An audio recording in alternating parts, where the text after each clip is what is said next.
6 de junio de 1944, día D. Los tanques Sherman y la infantería canadiense llegan a Juno Beach, en Normandía, bajo un fuego intenso. Había muchísimos tanques ardiendo. Era como estar en una maldita selva. Veías que habían alcanzado a uno de tus tanques delante de ti, pero no sabías qué estaba pasando. Seguías avanzando. Los canadienses presionan la defensa costera alemana y avanzan hacia el interior. Pensé, wow, esto es pan comido. Estaremos camino a Berlín la semana que viene. Para encontrarse cara a cara con los miembros más despiadados del ejército alemán, los curtidos Panzer de las SS. No había por qué tenerle miedo a un Sherman. Eran adversarios fáciles para nosotros. Es una guerra blindada en su momento más sangriento, la batalla de Normandía. Al final grité, ¡fuego! La gran batalla de los tanques, la batalla de Normandía.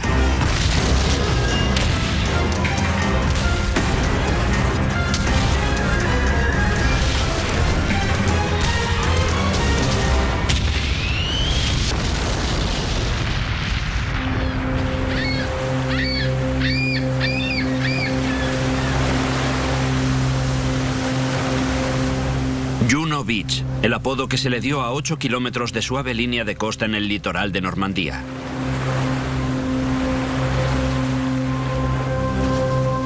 A finales de la primavera de 1944, esta fue una de las playas donde tuvo lugar la mayor operación anfibia de la historia de la guerra. El ataque aliado sobre el muro atlántico de Hitler. Desde la caída de Francia en 1940, los alemanes se preparan para la inevitable invasión aliada, con la construcción de una fortificación de 5.000 kilómetros que se extiende desde Noruega hasta la frontera española. Este muro atlántico se considera inexpugnable, con kilómetros de búnkers de cemento rodeados por miles de minas y obstáculos antitanque y protegidos por cerca de 3.000 cañones de gran calibre. Esta impresionante línea defensiva parece el lugar más insólito para llevar a cabo un ataque, pero el 6 de junio de 1944 eso fue lo que hicieron los aliados. A las 3 de la madrugada, decenas de miles de hombres se aproximan a la costa de Normandía y la Marina lanza un terrible bombardeo. De repente, empezaron a disparar.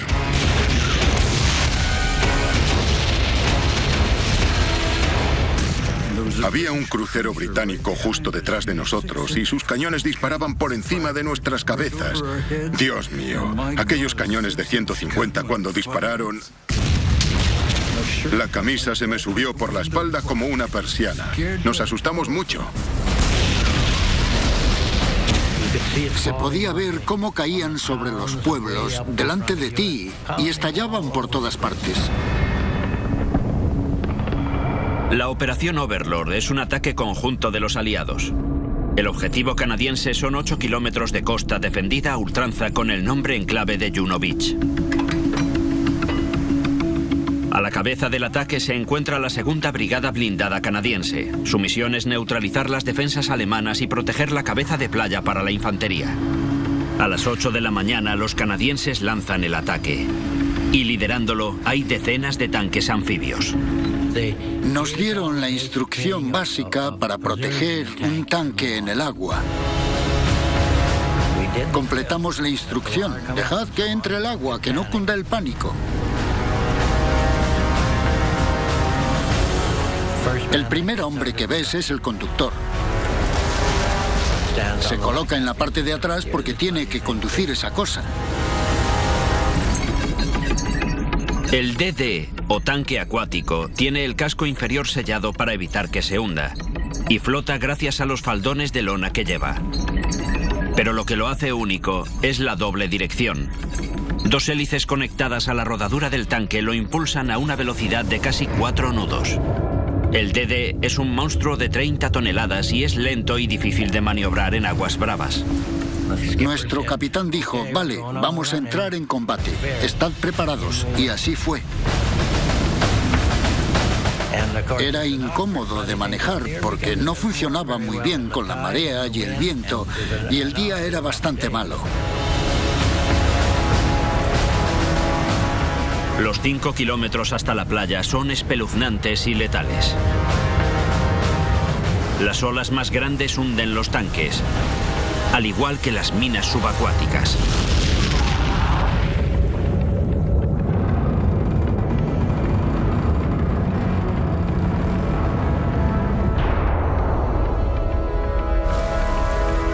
A medida que se acercan a la orilla, se ponen a tiro de la bien posicionada artillería alemana.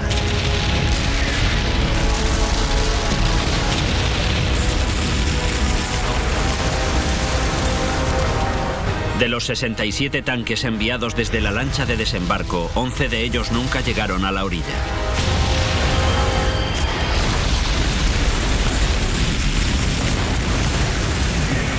Aquellos que se deshacían de las faldas de lona se exponían a los disparos alemanes antes de poder reaccionar. Todo era muy confuso. Un caos total. Había muchos vehículos, pero todos se movían como estaba previsto.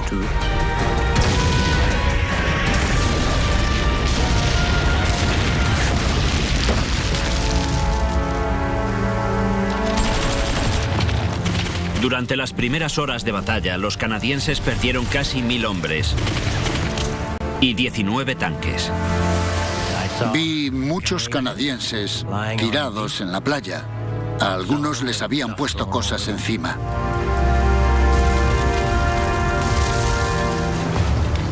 A pesar de las pérdidas, invaden la defensa alemana y toman Juno Beach.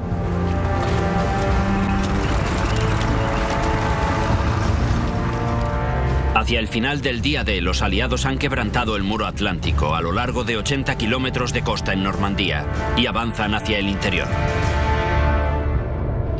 La estrategia es sitiar las fuerzas alemanas en el territorio francés ocupado. Los estadounidenses se dirigen hacia el oeste, mientras británicos y canadienses se abren camino por el sur hacia su próximo objetivo, la ciudad de Caen, de gran importancia estratégica.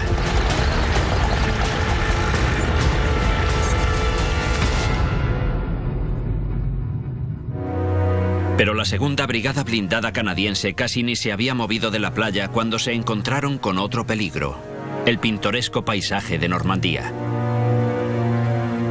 Se trata de un laberinto de campos estrechos, setos de 5 metros de alto y caminos hundidos. Dirigir un ataque a través de un entorno así es difícil y peligroso. En Normandía se combate a corta distancia, lo que hace que el factor sorpresa sea algo vital. Lo primero que te viene a la cabeza es, por el amor de Dios, entrad en el campo y empezad a moveros.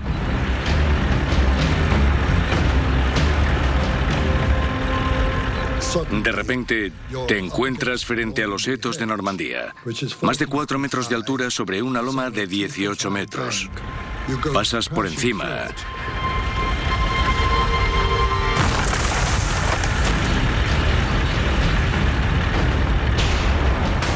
Y bajas hacia un camino hundido de más de 1 metro de profundidad. Podías cruzar el camino y atravesar otro seto.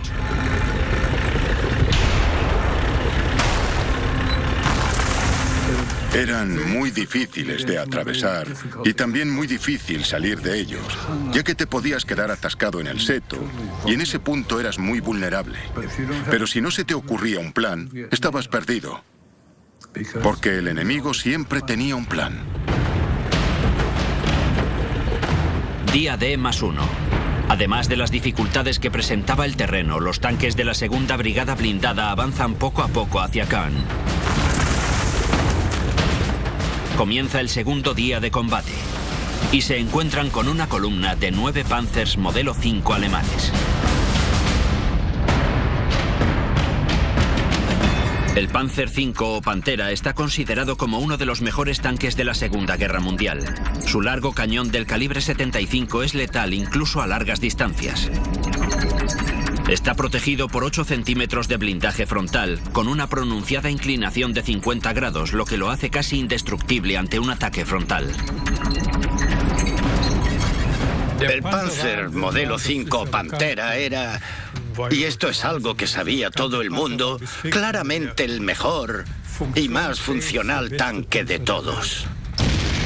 Había 3 componentes: la velocidad de disparo, el desplazamiento campo a través y la protección que ofrecía el blindaje. Pero estas ventajas no les serán de ayuda a estos tanques. El blindaje frontal no les servirá para nada. Están colocados con el lateral hacia los Sherman y muy expuestos.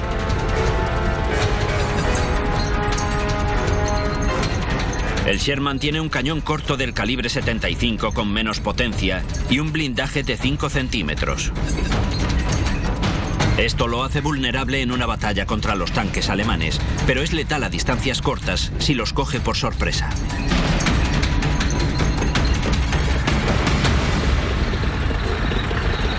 Para el radiotelegrafista Philip Lawrence y los demás novatos de los fusileros de Sherbrooke, este será su primer enfrentamiento con el enemigo. Los de infantería nos dijeron que venían algunos tanques Pantera de camino. Los tanques estaban bastante cerca, alrededor de unos 800 o 900 metros. Mientras yo intentaba que mi artillero se despertase. El capitán nos formó a todos. A cada uno se nos indicaba el objetivo y yo le daba patadas en las piernas para intentar espabilarlo. En ese momento se dio la orden de abrir fuego.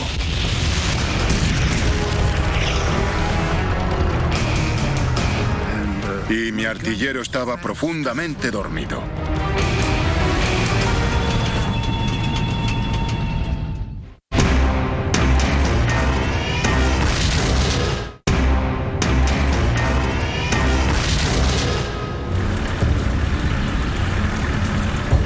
...6 de junio de 1944, día D. Tanques e infantería canadienses llegan a Juno Beach, en Normandía, bajo un fuego intenso.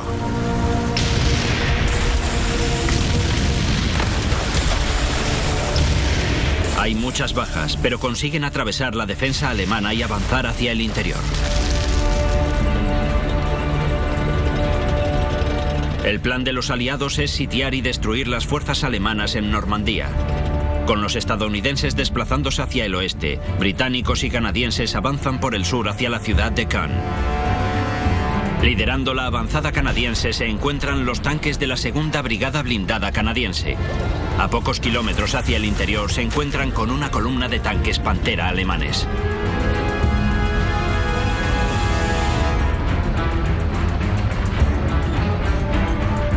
Los tanques estaban muy cerca, alrededor de unos 800 o 900 metros.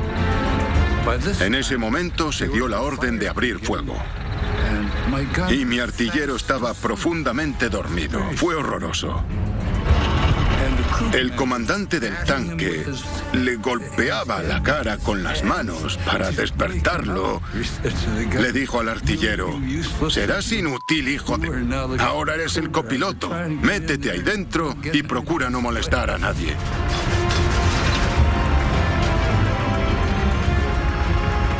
Al final apuntó y disparó. Entonces el tanque saltó y el cañón retrocedió y la torreta se llenó de fuego y de humo y se escuchó un tremendo ruido. Fue espeluznante. No se parecía a un combate, era más bien una emboscada. Aquellos hombres nunca supieron qué les disparaba.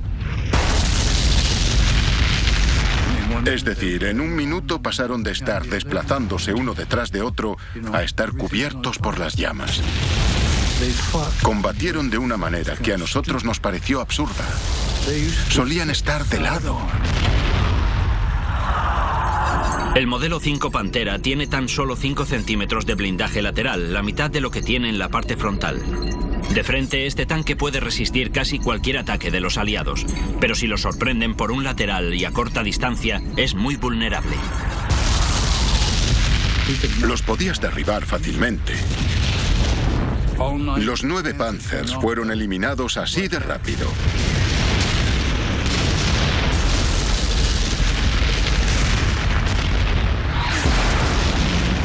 Pensé, wow, esto es pan comido. Es genial. Me encanta. Estaremos camino a Berlín la semana que viene.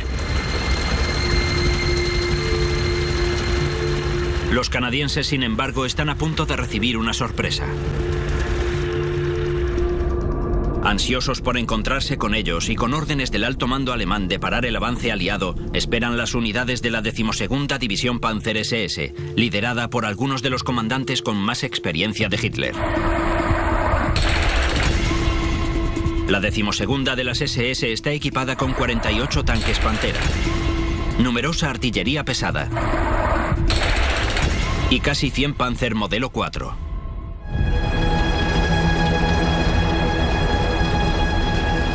También conocida como la División de las Juventudes Hitlerianas, está liderada por Kurt Meyer, un veterano condecorado del Frente del Este con reputación de ser agresivo y cruel. Sus tropas lo apodan Panzer Meyer.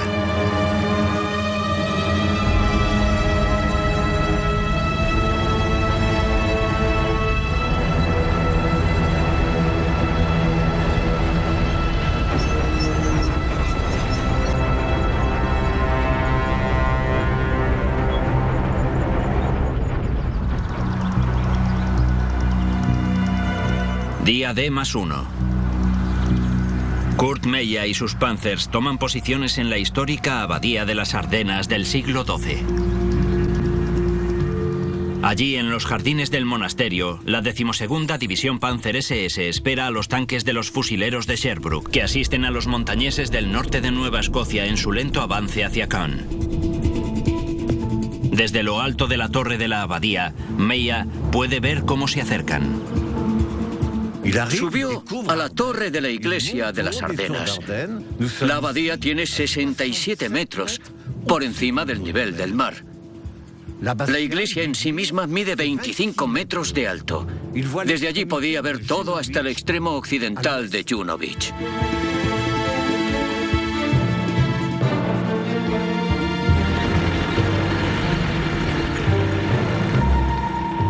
Vio que las tropas canadienses iban avanzando.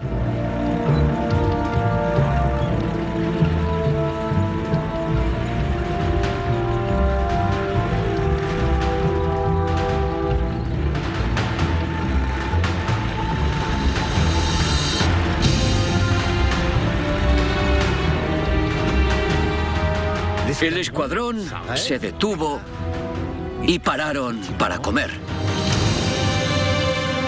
Los canadienses continuaron con el avance. Tenían el flanco desprotegido.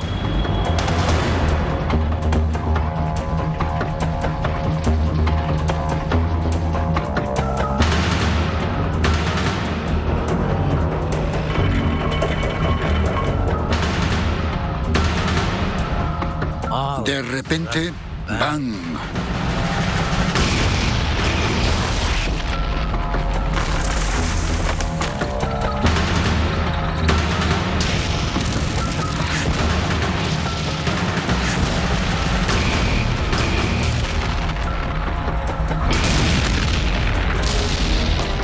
Había un humo tremendo y los tanques ardían. Era como estar en una maldita selva.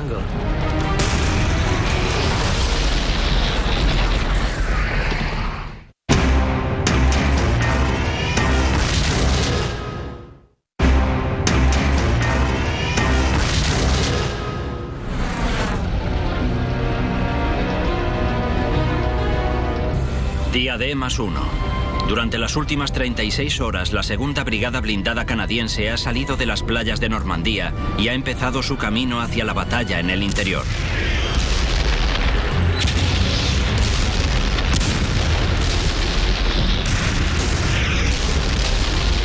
Los tanques de la 12ª División Panzer SS están ansiosos por encontrarse con ellos. Los lidera el infame Kurt Meyer.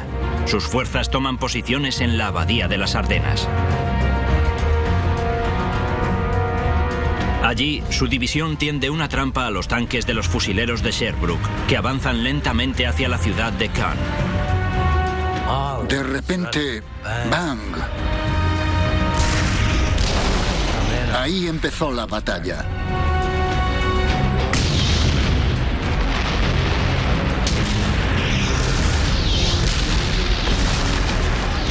Había muchísimo humo y polvo, y los tanques ardían.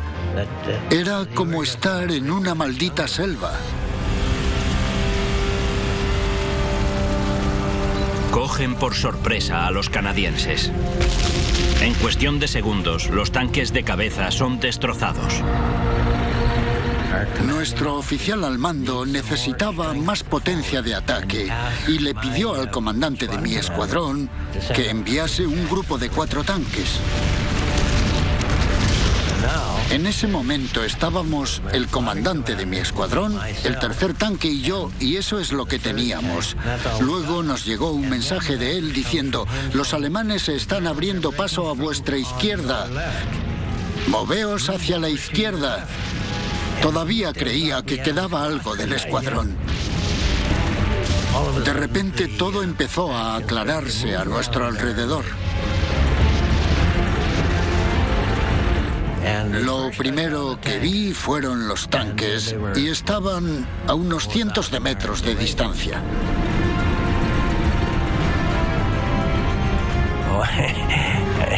Todos nosotros empezábamos a temblar cada vez que los veíamos, porque su cañón era muy superior.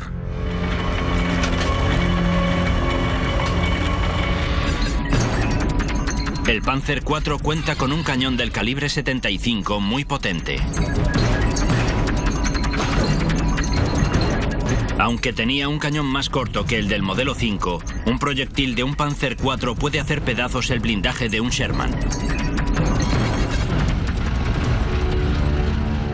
El Sherman era un adversario fácil para nosotros.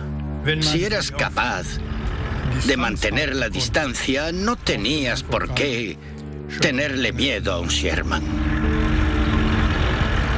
El cañón corto del Sherman tiene tanta potencia como el de un Panzer IV. Había que poner en práctica la táctica y yo empecé disparando humo delante de ellos. Junto con la munición perforante y la de alto explosivo, el Sherman también cuenta con bombas incendiarias de fósforo blanco. Estos proyectiles se pueden utilizar para marcar objetivos enemigos o para crear pantallas de humo a modo de cubierta táctica. Estaban a unos 900 metros y dije: por el amor de Dios, dejad que se acerquen. Y cuidado con la esquina derecha donde mandé el humo, porque podríais ver aparecer de repente algo que nos está apuntando. Y ahí estaba, un tanque que nos apuntaba con su morro, mirando e intentando apuntar hacia algo. Al final dije: fuego. Y le alcancé desde... Debía de estar a unos 800 metros, supongo. Nunca me olvidaré de aquella cosa ardiendo. Es el primer tanque que Radley Walter destruye. Al final de la guerra destruirá 17 más y obtendrá el reconocimiento de su país. Pero los canadienses están recibiendo una paliza. Perdieron 28 tanques. 110 hombres murieron y 128 fueron capturados. A 18 de los prisioneros les espera un destino espantoso. A los del primer grupo, que en su mayoría eran los del norte de Nueva Escocia, los trajeron a este patio de aquí. Los soldados canadienses subieron por estas escaleras y entraron en el parque.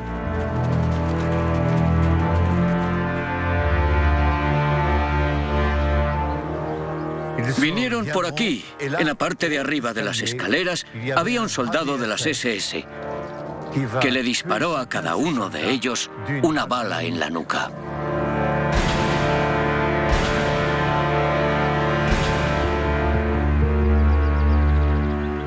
El despiadado Kurt Meyer y su 12ª División Panzer SS han conseguido parar a los canadienses. En el frente norte, los aliados avanzan con lentitud.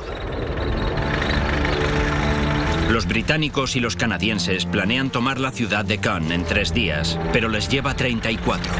El combate es el más sangriento que hayan visto nunca. Para romper la implacable resistencia alemana, los aliados toman acciones drásticas y envían bombarderos pesados. Los ataques reducen a escombros la mayor parte de esta antigua ciudad.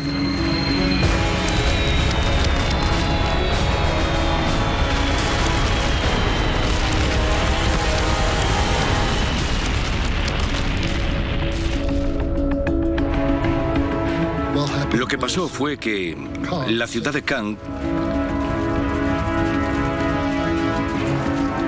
se quedó totalmente destruida.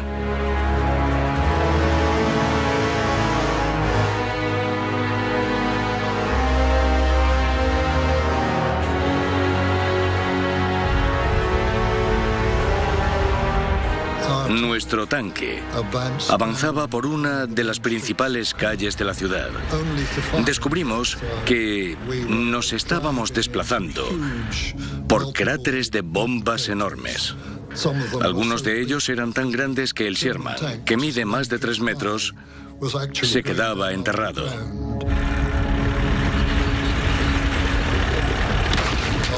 Hubo un momento en el que nos detuvimos totalmente y no podía ver cuál era el nivel normal del terreno. Hay escombros por todas partes, pero ningún alemán. Se han retirado, dejando una ciudad en ruinas a los aliados que están atascados entre los escombros que crearon sus propias bombas.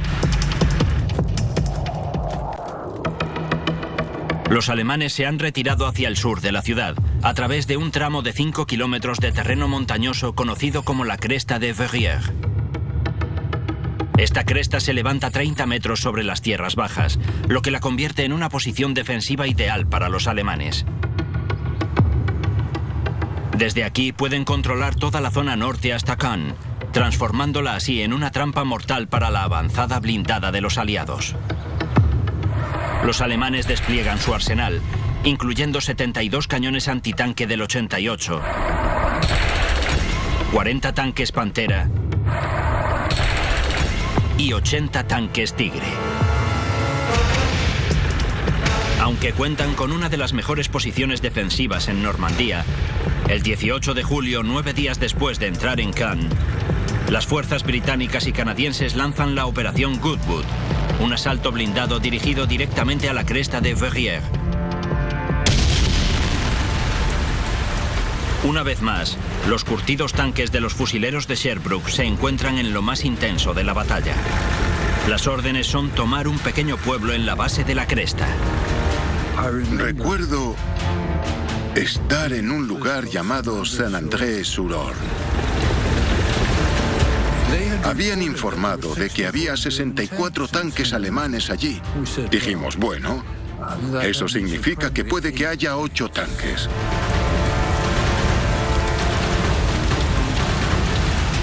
Solíamos enterarnos de una pequeña parte de lo que informaban. Así que pensamos que para estar a salvo enviaríamos 12. Llegamos allí y Dios, había 64. Y no logramos organizarnos para encararnos a ellos.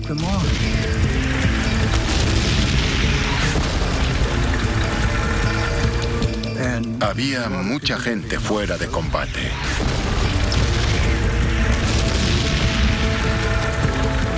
Estaba lloviendo y no se veía muy bien. Era difícil divisar algo. Parecía que habíamos perdido el contacto con todo el mundo. Decidimos buscar una posición más segura y algún objetivo.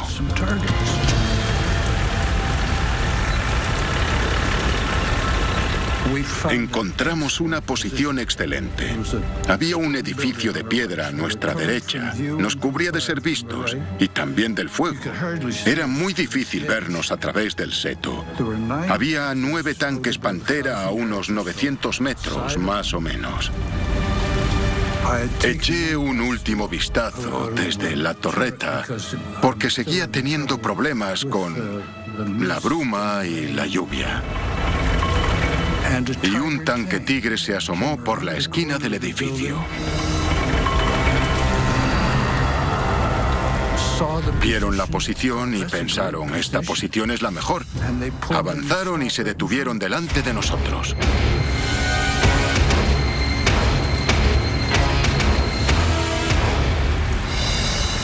Fue la aparición más espeluznante que vi en mi vida. Aparecieron así, casi los podíamos tocar.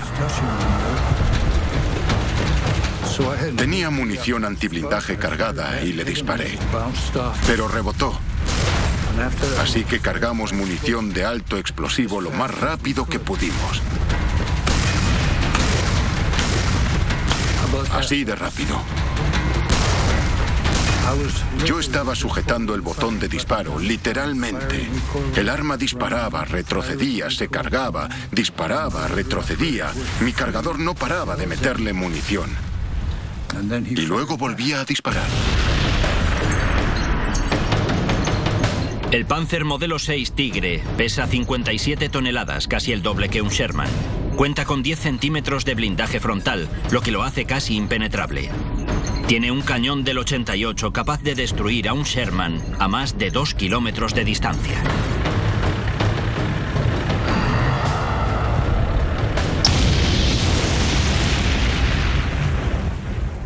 No hay palabras que puedan expresar la increíble violencia de aquel impacto.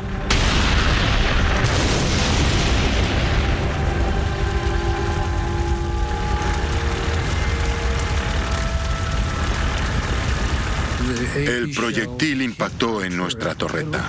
Parecía como si alguien cogiese una antorcha y le prendiese fuego a un canal desde delante hacia atrás. ¡Marcha atrás, a la derecha! Y nuestro copiloto, que era el que conducía, no era muy buen conductor. Y para retroceder giró el motor.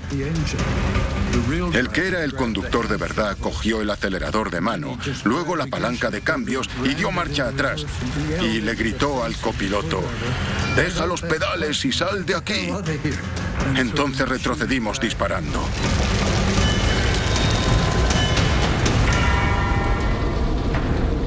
Los fusileros de Sherbrooke pierden la mitad de los tanques y se ven obligados a retirarse. Otras unidades sufren pérdidas similares y también retroceden. La operación Goodwood es un desastre.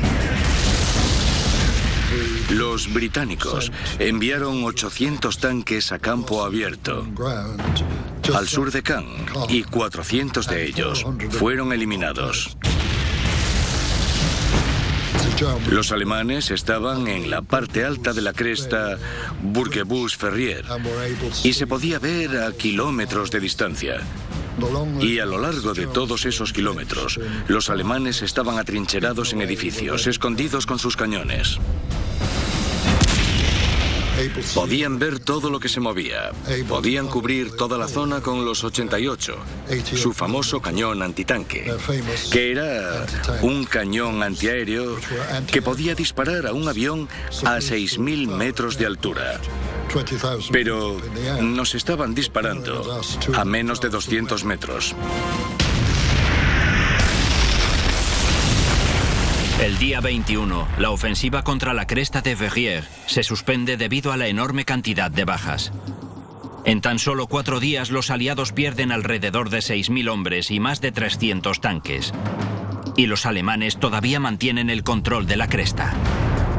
Ahora nuestra misión era subir a la cresta y encontrar el camino adecuado para atravesar las líneas alemanas, que se presentaban como la defensa más fuerte que los alemanes hayan podido establecer en toda la Segunda Guerra Mundial. Los aliados están desesperados por dar el paso. Al general canadiense Guy Simonds se le ocurre un audaz y arriesgado plan para tomar la cresta. El nombre en clave era Operación Totalize, y Simonds pide que 400 tanques avancen rápidamente en 6 columnas, directos hacia las posiciones defensivas alemanas. Para reducir el efecto de sus piezas antitanque, lanzará el ataque de noche. Cuando alguien pregunta ¿qué se veía?, la respuesta es sencilla: nada.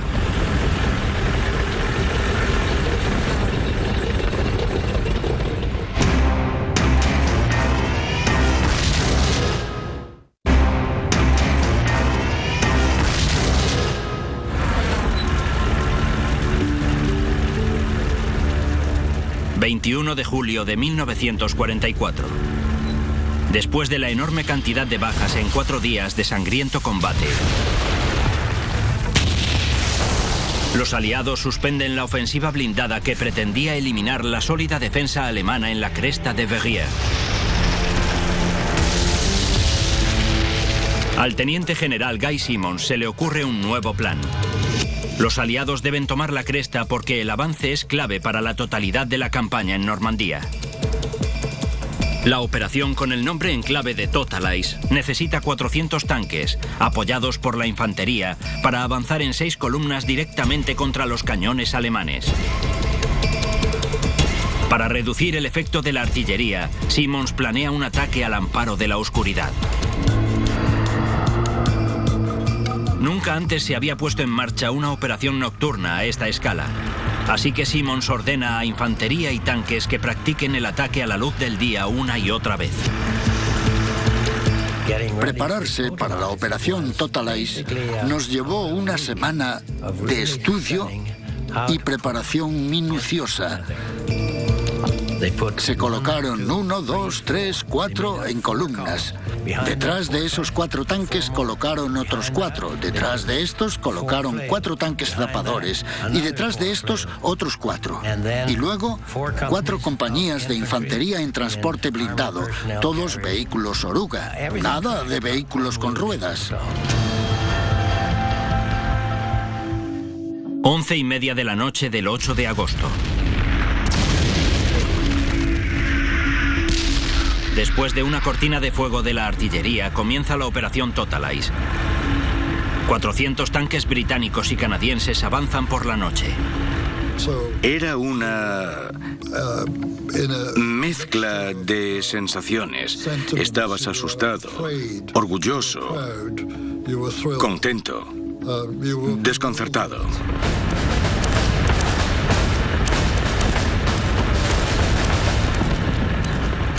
Los tanques se mantenían muy juntos, avanzando despacio hacia la cresta, siguiendo las líneas de disparos que indicaban el camino hacia el objetivo de la unidad. Lo único que se veía era la luz roja del tanque que tenías delante.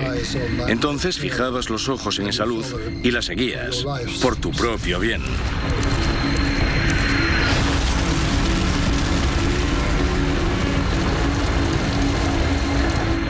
Los condenados habían puesto minas, sabiendo perfectamente dónde estábamos y por dónde les íbamos a atacar. Era un caos total, con fogonazos por todas partes, proyectiles explotando. Se escuchaban los disparos por todo el maldito lugar. De camino había algunos alemanes atrincherados, pero la orden era no detenerse y seguir hacia adelante. Veías que habían alcanzado a uno de tus tanques y ardían en llamas. Veías a otro igual. No sabías qué estaba pasando. Seguías avanzando.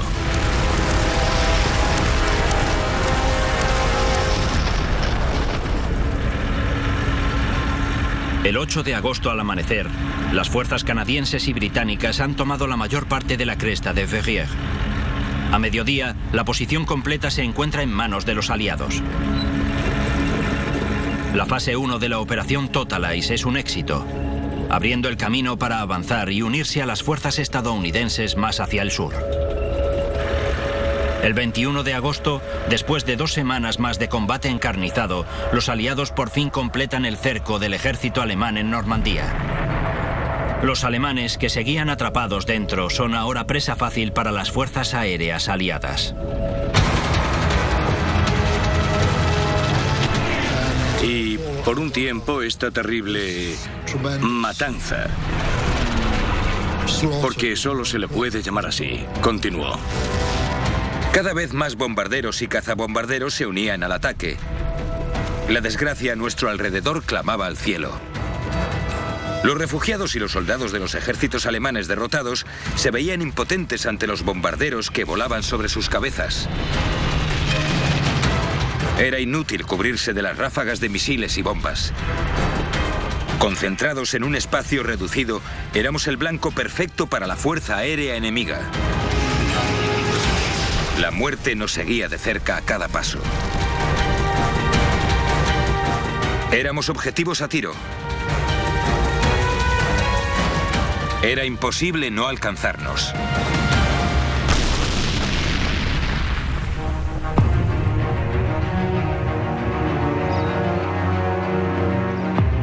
La destrucción del ejército alemán en Francia marca el final de la batalla de Normandía.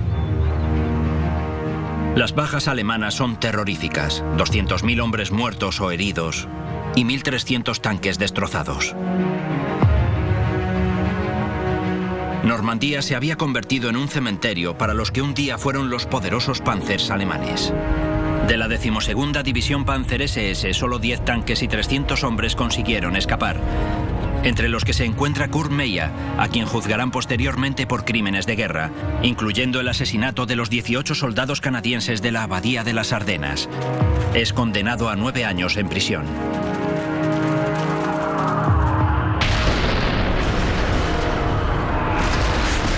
Para los aliados, la batalla de Normandía significa una gran victoria, pero a un precio muy alto: 50.000 hombres muertos y alrededor de 150.000 heridos. En Normandía, los fusileros de Sherbrooke sufren una de sus mayores pérdidas durante la Segunda Guerra Mundial. Muchos todavía se preguntan cómo consiguieron sobrevivir. He estado en tanques que fueron alcanzados, pero el proyectil no impactó donde yo estaba. He estado bajo cortinas de fuego, pero ningún mortero llegó hasta donde yo estaba. Es pura suerte. Creo que todo el mundo está de acuerdo conmigo. Puedes estar cualificado, estar atento y tener cuidado y todo eso, pero si no tienes suerte, no lo consigues.